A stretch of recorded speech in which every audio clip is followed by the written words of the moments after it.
There are two options for replacing deep fryer blower motors. One is to buy a new one and unscrew the two bolts that will hold it onto the back of the deep fryer. Each individual deep fryer that you have has one of these on the back, so a bank of 5 deep fryers will have 5 of these motors at the back, blowing the hot air up into the exhaust vent out through the roof. So you take off these two 9mm bolts, take the motor out. You'll have to disassemble the quick connector, pull it apart, and then you have the motor in your hands. A little bit easier said than done, but one option is, if the motor is not working or failing and somebody's diagnosed that it's not working, one option is to replace it brand new out of a box. It'll look like this but shiny. Or your option is to rebuild it, which is what we've been doing here, because as long as the motor works, all it has to do is blow air. So we break it down into its components, which is the scroll fan, the micro switch. This is a rebuild that I've done, and it works fine. I can show how to test it if needed, but basically, when you're tearing down these motors, there is a cap on the top like so, and that would be this back part. You take these two, again, I think this is 9mm, take those bolts off, and you have a cap off, and then you'll have this little plastic bridge here with a micro switch, and the two wires that are coming out the top go to these two wires right here. So if you have a continuity meter, you can meter these two and spin the motor really fast. And it's a simple micro switch.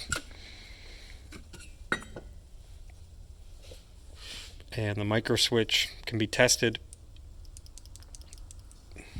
by metering over these two guys if there's continuity or not. And a lot of times, replacing this micro switch and soldering in the new switch and then spacing it out accordingly will actually fix the problem with the motor. So 9 times out of 10, these motors get full of debris, and the easiest way to clean them is just to get a compressor with an air gun and blow them out. But let's disassemble this one, and I will show you. I said 9mm. 9mm. Might be 8. It's 8 millimeters.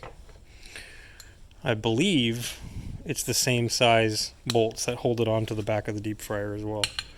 So let's check here. We'll take this off.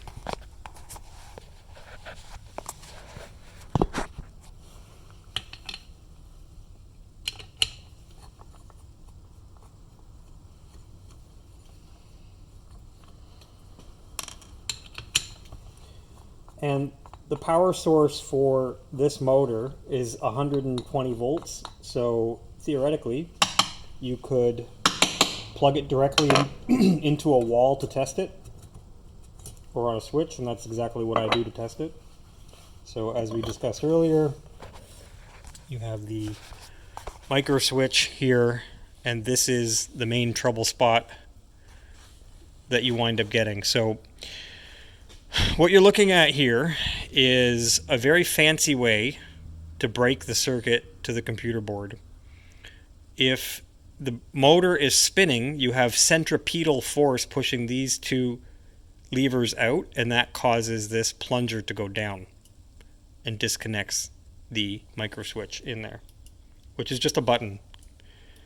And when the motor stops spinning, this centripetal force releases the micro switch, and so its natural resting state is off. And when you release it, it's on. Off, on, off, on.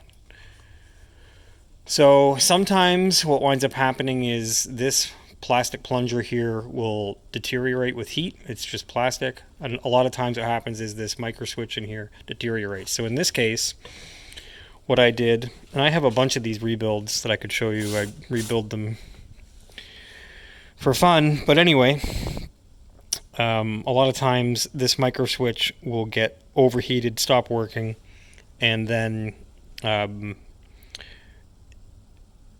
you have to replace it. So if that's too complicated, then it might be easier to just buy a new one. There's a few other things that could go wrong with one of these motors. This is what the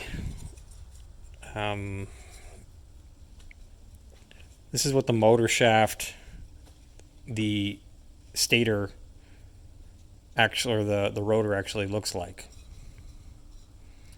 So each side has a bearing, top bearing and bottom bearing. And the bearings themselves, just like any bearings, can get greasy, can get too greasy, can get full of dirt, can get rusty and stop working. So if you want to stock these bearings, if you're replacing them, the bearings should spin freely. That's a good point to bring up, is that everything on this should spin freely without electricity. So I'm just using my pinky, and everything should be quiet and spin freely with no obstructions. Because if you can't spin it freely with no obstructions with your hand, you're never going to be able to get electricity through a field of electricity around the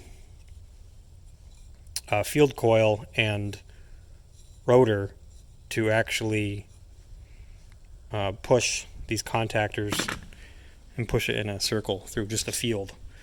So here you have the field coil on the inside, which is basically in this area, and then a rotor plops down in the middle of it. So there's no gears. It's just an electrical field that's causing this to move, and it's spinning on these bearings. So a lot of times the bearings will get dirty and need to be replaced. But more often than not, I'm saying 9 times out of 10, it's this micro switch that gives you a problem. So we have them from a small electronics store that I'll just plop in there and then solder in the 2 connections. And you can get a meter on continuity and just meter that. We'll do that, and then that'll wrap up my video. It's not as easy as it looks. There is some rocket science to it. There's some art to it, basically, unfortunately. And the art is that you might make a mistake on your first or second rebuild, and eventually you get to the point where you have a feel for the motors. You have to know what they're supposed to feel like. And it's hard to know what the motors are supposed to feel like if you're always dealing with broken ones.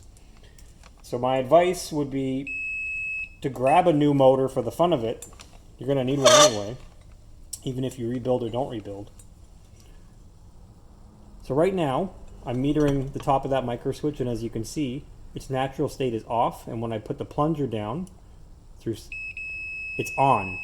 Now I'm metering it there at the top. You can also meter it the edge of these orange wires right here, which is what I would be doing if I was testing this. I would put continuity meter here, power here, or you could get an air gun and blow this, and the faster you blow it with an air gun, it'll actually drop this with centripetal force, and you'll be able to hear it.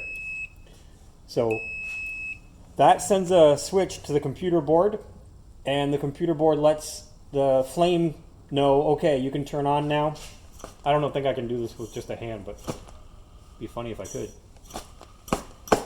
No, you have to really go fast, and it drops down with centripetal force.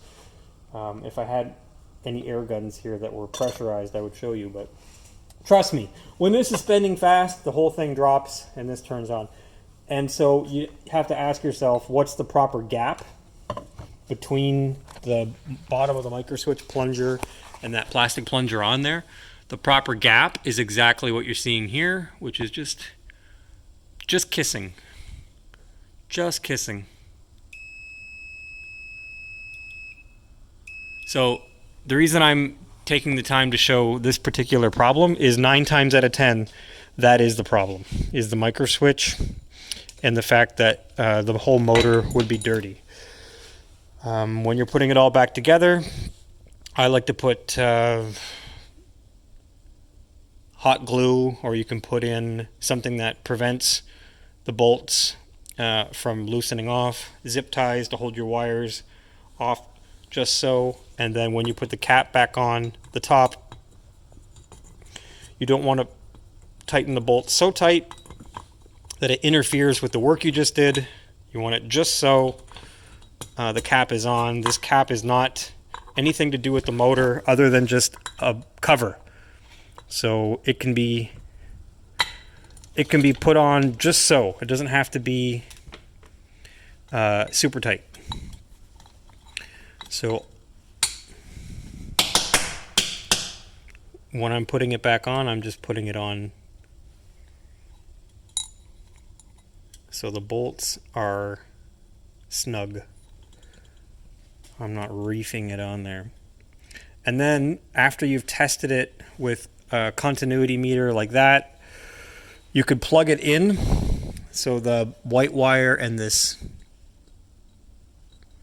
blue and black wire are your power. So you would put power lines in there. If you're supplying power, you could get a plug, take the outlets. You could get a plug like this and take the white and black wire, put it on alligator clips or something like that, and plug it into that, put it on a switch. Like I have a power bar over here that sometimes I'll use to test, and then turn it on. If there's no obstructions and everything is working properly and the bearings are fine, then if you put the power to here, it'll work right away. And you can meter whether your micro switch is working or not. Anyway, yeah, 9 times out of 10, this is the problem, is the motors just need to be rebuilt and cleaned out. Sometimes the bearings go. When the bearings go, that's not something that an intermediate technician should be working on, but if you have enough experience and you want some guidance, I'm more than happy to help. But yeah, the bearings, if you're pulling these off, you have to get to the point where you need a bearing puller. You have to disassemble these motors and get them to the point where the caps are off, basically, so that this cap has to come off. This retains the whole armature inside. So you need to take these caps off and get inside the motor, and then take off these bearings, pull them off one at a time. You'll need a vise, and then you need to find the exact same bearings, put them on. So there's a bit of an art to that. It's not as easy as I may make it sound.